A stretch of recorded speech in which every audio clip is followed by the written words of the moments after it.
What's going on, everybody? KD here, and welcome back to the 14th official episode of the King Darius Experience. Today, we are going to be talking about a jam-packed subject, which is using entertainment to hack attention in the digital space, right? So a few episodes ago, we talked about the types of content and as well as how to position those to garner attention, right? Education, escapism, entertainment, and then resolving in experiential content, right? So we're going to build off of that, but we're going to use very specific examples or tangible examples in this one. So the first thing that I wanted to talk about is a little thing they call in the industry called Mindshare. And the beautiful thing about Mindshare is a lot of times Mindshare is not measurable because it's in the mind of the end user or the consumer, right? So there's different attributes to Mindshare, right? They give their attention by way of engagement or taking action online, right? If you put a call to action in front of somebody's face, filling out a form, contacting you, calling you, engaging with something on your website, downloading something,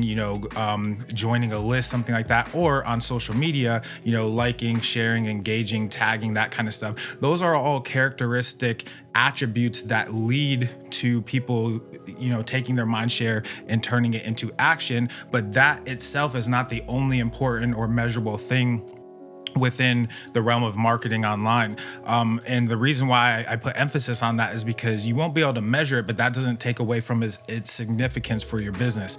Mindshare is one of those things where once you have it, you realize how important it was all along and you want more of it, even if you don't know how to get it or how you got there. So if you lead with the understanding of how to capture mindshare, and then you position that in tandem with your marketing efforts and the call to actions and the different integrated media experiences that you're putting forth, then all of a sudden you have a lot of compound interest. So one example is my music is measurable by marketplace, right? On Spotify, I have tens of thousands of streams. On YouTube Music, I have tens of thousands of streams. On Apple Music, I have tens of thousands of streams. On SoundCloud, I have tens of thousands of streams. Those are all measurable because they're in a marketplace. They have analytics for that. I put out content, I get the views, that sort of thing. However, there's also unmeasurable mindshare that I have around my voice, my content, my music, and that comes by way of entertainment, right? So we talked about TikTok a little bit.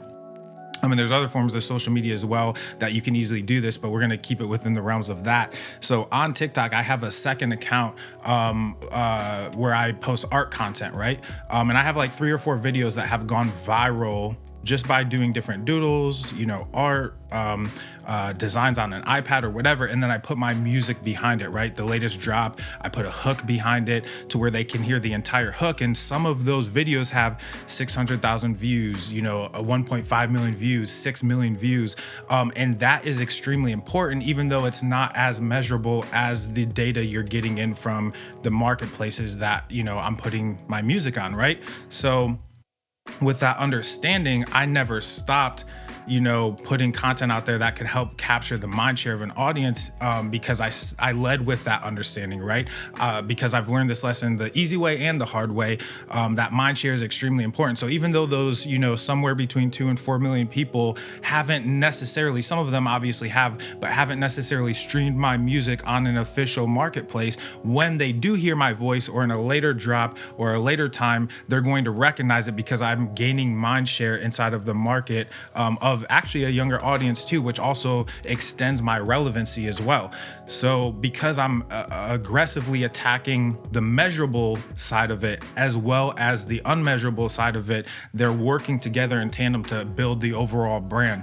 And because everything is centered around or centric around King Darius or the KD brand, that means I have extreme ability to diversify the type of content I put out, which is the second point I want to make, that is diversify your media output.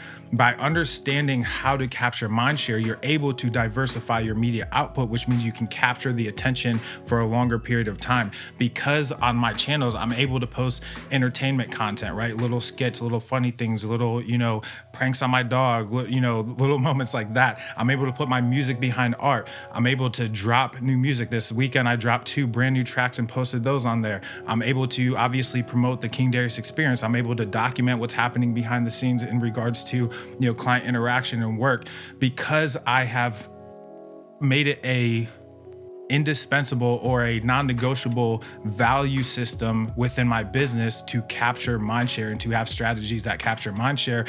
It enables me to diversify my media assets as I'm building that storehouse. And I know that may sound like a mouthful, to understand, but essentially what I'm saying is all of my media is working together like best friends, right? So as that storehouse is building on Instagram, on TikTok, on YouTube, I mean, just looking at my YouTube account, it's been a week and I already have, 20 plus videos up on that account. Looking at my Instagram, I've added, somewhere between 200 and 300 posts on Instagram. On TikTok, I've done over 400 videos in the last several months. So like that storehouse is building, and it's not tailored or it's not, limited to just one specific type of content. Like imagine if I had only built Mindshare just around little snippets of my podcast, then anytime I posted anything different, nobody would really care, right? So by having that awareness in the beginning, when it is time to shift, when it is time to have a call to action, when it is time to promote something or invoke a certain response from your audience, you're able to do that without going outside of the norm of the type of content and narrative that you're putting on social media.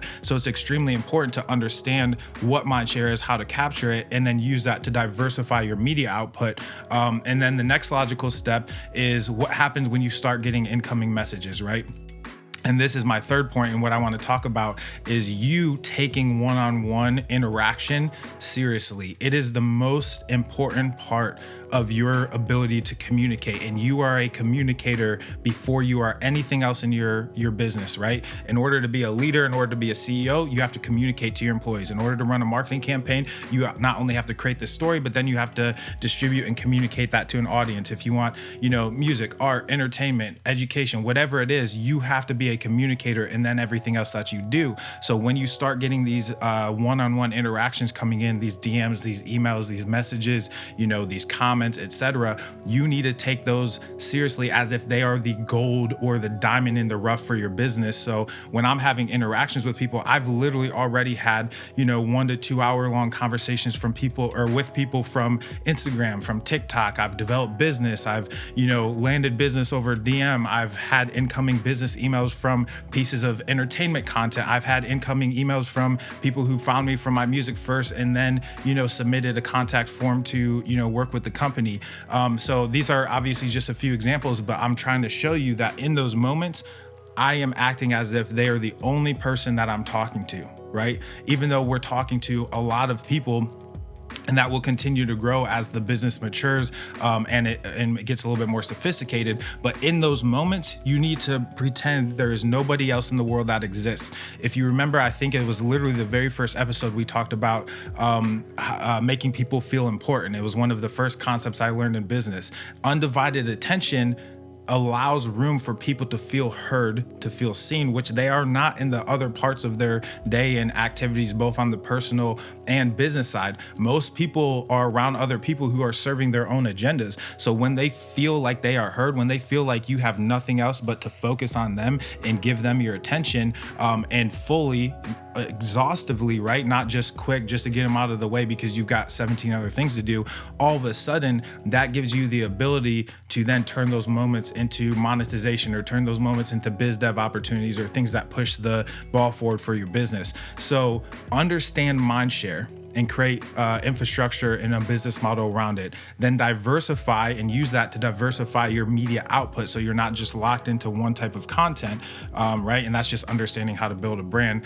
And then take that one-on-one incoming interaction very seriously because it is literally the hinge on which your business grows and the success of your business comes out of. So hopefully that was valuable to you and allows you to use entertainment and multiple forms of content and different types of content to capture mindshare and to grow your business. Other than that, we will see you in the next episode of the King Darius Experience. Peace. Hey, we stay woke, but y'all sleep.